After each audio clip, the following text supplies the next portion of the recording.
अस्सलाम वालेकुम। मैं जलाल वर्की, आपका टीचर जो कि आपको फोटोशॉप सिखाएगा।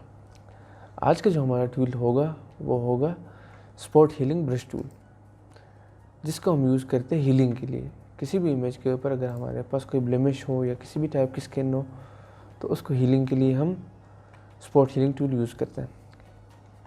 फॉर एग्ज़ाम्पल, जैसे कि आपको एक बेबी दिख रहा होगा इस तस्वीर में, जिसके फेस पे बहुत ही ज़्यादा ब्लेमिश है और काफ़ी दाने मौजूद हैं। तो उसको क्लियर करने के लिए, साफ़ करने के लिए हम क्या यूज़ करेंगे? Spot healing brush tool use करेंगे।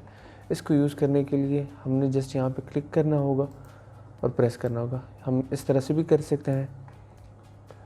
और याद रखिएगा कि इसमें चंद ऑप्शंस होते हैं कुछ जो मैं आपको सिखाना चाहूँगा। वो सबसे पहले ये है कि आपके पास ब्रश की साइज़ होती है। ये हमारे पास ब्रश की साइज़, अगर हम इसको डिक्रीज़ करना चाहेंगे तो हम स्क्वायर ब्रैकेट अगर हम इसको डिक्रीज़ करेंगे तो हम स्क्वायर ब्रैकेट का यूज़ करेंगे।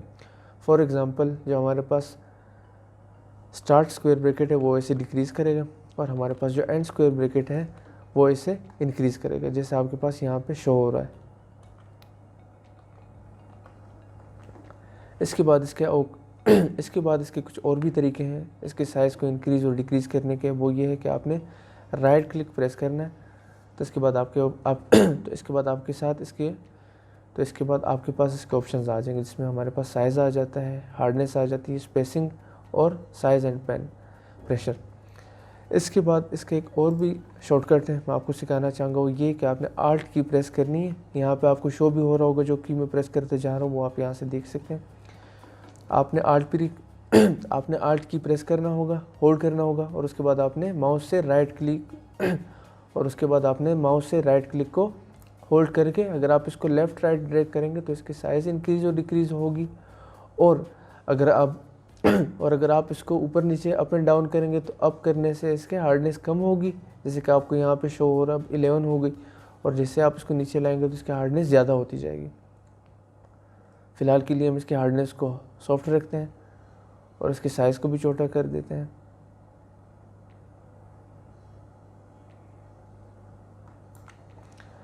अब हम आते हैं अपने कंटेंट अवेयर अब हम आते हैं अपने इसकी यूज़ की जानिब। सबसे पहले हम इसका साइज़ कुछ इंक्रीज़ कर देंगे। अब इसके बाद हम इसकी हीलिंग करेंगे। हीलिंग में कुछ चीज़ें आपने नोट करनी है कि फॉर एग्ज़ाम्पल, अगर मैं आपको एक बार इसकी हीलिंग करके दिखाता हूँ, उसके बाद आपको मैं इसके कुछ ऑप्शन सिखाता हूँ। इसके बाद हमारे पास कुछ ऑप्शंस आ जाते हैं। फॉर एग्ज़ाम्पल, यहाँ पे हमारे पास इसके मूड आ जाते हैं। मूड में हमारे पास ज़्यादातर जो यूज़ होते हैं वो लाइटन होते हैं और डार्कन। अगर हमारे पास यहाँ पे कोई फेस पे कोई डार्कन एरिया होगा, फॉर एग्ज़ाम्पल जैसे यहाँ पे हमारे पास डार्कन एरिया शो हो रहा है, इसको अगर हमने रिमूव करना होगा तो हम इसे लाइटन पे रखेंगे। और अगर हमारे पास कोई लाइटन एरिया है और उसे हमने साफ़ करना है तो उसे हम डार्कन। फॉर एग्ज़ाम्पल, मैं यहाँ पे एक नई लेयर लेता हूँ, उस पर मैं by the help of brush tool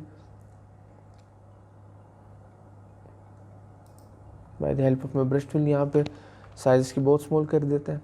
यहाँ पे मैं कोई वाइट कलर का स्पॉट लगाता हूँ।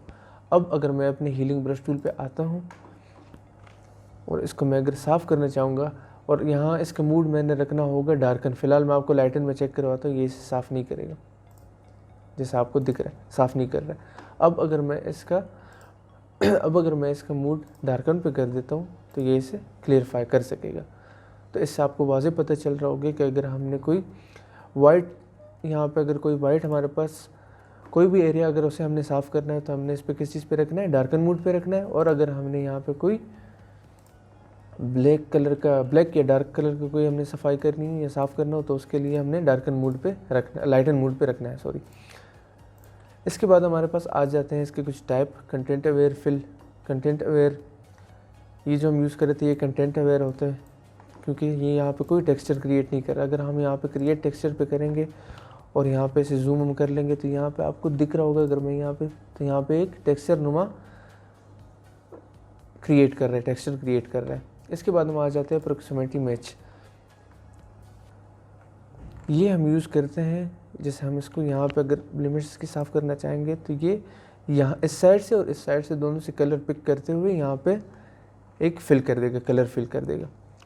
इसके बाद हमारे पास आ जाता है सिंपल ऑल लेयर्स को हम यूज़ करते हैं कि अगर अभी हम ऐसे करेंगे, यहाँ पे अगर हम यहाँ कंटेंट अवेयर पे क्लिक करते हैं और अभी हम इसकी लिमिट्स को साफ़ करना चाहते हैं तो ये यहाँ पे साफ़ नहीं होगा, गलत हो जाएगा। क्योंकि हमने यहाँ पे लेयर 1 सेलेक्ट की हुई है, तो इसलिए हम इसको सिंपल ऑल लेयर पे रखते हैं ताकि सारे लेयर को सिंपल करता जा रहा होता है।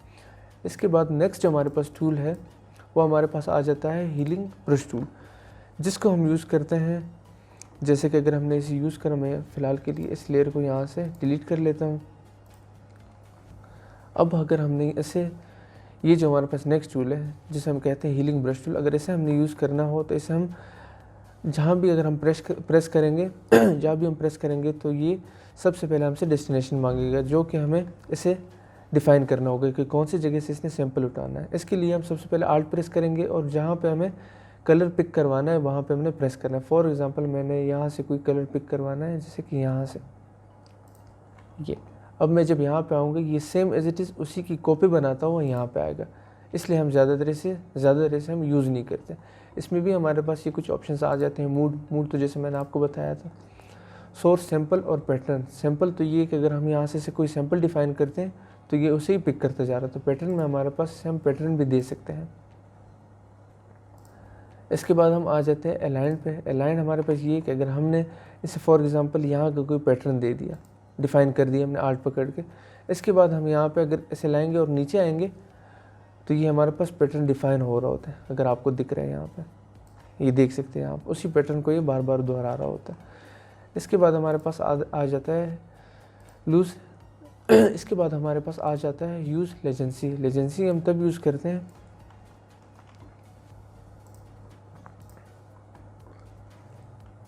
इसके बाद हमारे पास ये सैंपल के कुछ आ जाते हैं जिसमें ऑल लेयर्स, ये भी सेम जैसे मैंने आपको स्पॉट हीलिंग ब्रश टूल में समझाया था कि सिंपल ऑल लेयर्स, इस पर भी हम ऑल लेयर्स पे रखते हैं ताकि हमारे पास ऑल लेयर के सिंपल्स आ रहे होते हैं। इसके बाद जो हमारे पास ऑप्शन आ जाता है उसे हम कहते हैं पेज टूल। पेज टूल हम बेसिकली यूज़ करते हैं, जैसे मैं आपको सिखा रहा हूँ यहाँ पे, अगर हमने इसकी जगह किसी और इमेज को लाना हो या किसी और जगह को लाना हो जहाँ जो हमारी नीड हो, तो वो हम यहाँ पे लेके आ जाते हैं और वो वहाँ पे फिल हो जाता है। फॉर एग्ज़ाम्पल जैसे मैंने यहाँ पे आपको शो करके दिखाया है, जैसे कि अगर हमें यहाँ से कोई,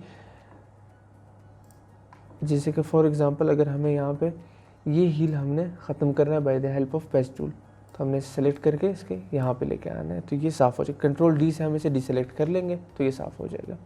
कई मरतबा हमारे पास ऐसी जगह आ जाते हैं जहाँ पे हम पेज टूल का यूज़ करते हैं। फॉर एग्ज़ाम्पल जैसे ये मैंने यहाँ पे इसका यूज़ कर लिया। इसके बाद जो इसमें भी हमारे पास कुछ ऑप्शंस ये हैं कि अगर हमने यहाँ पे कोई सिलेक्शन बना ली और उस सिलेक्शन में हमने कुछ ऐड करना है तो हम यहाँ पे आके इसके साथ सिलेक्शन में कुछ ऐड कर सकते हैं और इससे हम वो सब्ट्रैक्ट भी कर सकते हैं। ये पीस हमारे पास सब्ट्रैक्ट हो गया और ये हमारा इंटरसेक्शन हम इससे कर सकते हैं, इंटरसेक्शन कर सकते हैं इससे। फ़िलहाल के लिए हम इसे डिसेलेक्ट करते हैं Ctrl+D से। इसमें भी हमारे पास ऑप्शन आ जाते हैं जैसे कि नॉर्मल और content aware fill. Source, destination और ये ट्रांसपेरेंट, ये हम फ़िलहाल के लिए स्टडी नहीं करेंगे। इसके बाद हमारे पास जो टूल आता है वो है कंटेंट अवेयर मूव टूल। वो मैं आपको सिखाता हूँ by the help of, for example मैंने यहाँ से ये लिमिट्स रिमूव करनी है। अब इसे मैं सबसे पहले तो सेलेक्ट करूँगा, इसके बाद मैं इसे, अगर मैंने किसी और जगह पे इसे ले जाना है तो मैं वहाँ पे भी इसे ले जा सकता हूँ। फॉर एग्ज़ाम्पल यहाँ पे भी आ गया। फ़िलहाल के लिए मैं Ctrl+Z से इसे अंडू करता हूँ। ये जस्ट आपको समझाने के लिए, अगर आपने कहीं पे डुप्लीकेशन करनी है या इसकी कॉपी बनानी है, फॉर एग्ज़ाम्पल ये आपने यहाँ सेलेक्ट कर लिया और यहाँ पे आप इसको लेके आ गए और यहाँ पे जब जैसे ही आप इसे ओके करेंगे तो वो कलर भी उसके साथ सेम कर देगा, जैसे यहाँ पे आपको दिख रहा है। वहाँ से रिमूव करके यहाँ पे इसको लेके आ जाता है। इसके बाद हमारे पास जो आ रहा है वो है रेड आई टूल। जिसे समझाने के लिए मैं आपको किसी और इमेज से आपको समझाऊँगा। फॉर एग्ज़ाम्पल यहाँ पे ये जो एक पिक्चर मैं आपको शो करवा रहा हूँ, इसमें ये जो यहाँ पे आपको जो रेड कलर दिख रहे हैं ये रेड आई से कहते हैं। ये किसकी वजह से आता है, जब हम कोई तस्वीर लेते हैं किसी भी कैमरे से तो उसकी जो फ्लैश होती है, फ्लैश से यहाँ पे रेड इफ़ेक्ट आ जाता है जो कि पिक्चर में बहुत ही अजीब दिखता है। जैसे ही हम इस टूल का हम एक्टिवेट करते हैं और यहाँ पे आते हैं और इसे क्लिक करते हैं तो जस्ट इसे साफ़ कर देते हैं। दोनों पे हल्का हल्का आ रहा है तो हम दोनों की साफ़ कर देते हैं कि आपके सामने रिज़ल्ट, इससे हम इसे साफ़ कर सकते हैं।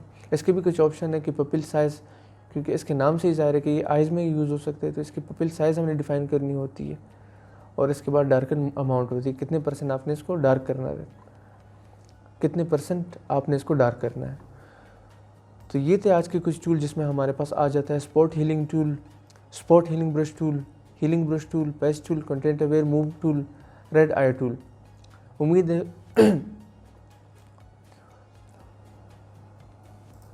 उम्मीद करता हूँ कि आज की क्लास आपको समझ में आई होगी और आपने इसमें से कुछ सीखा होगा। इंशाल्लाह मिलते हैं नए वीडियो में किसी नए टॉपिक के साथ जो कि हमारे पास होगा ब्रश टूल, जिसमें मैं आपको सिखाऊंगा मुख्तलिफ़ तरह के ब्रश और उसके यूज़ करने के तरीके। अगर आपको हमारी वीडियो पसंद आ गई तो आप काइंडली इसे लाइक करें, सब्सक्राइब करें और हमारे वीडियो को ज़्यादा से ज़्यादा शेयर करें और सब्सक्राइब के साथ बेल आइकन को ज़रूर प्रेस करें ताकि हमारी हर नई वीडियो आपको सबसे पहले मिलती रहे। Thanks for watching my video. अल्लाह हाफ़िज़, अस्सलाम वालेकुम।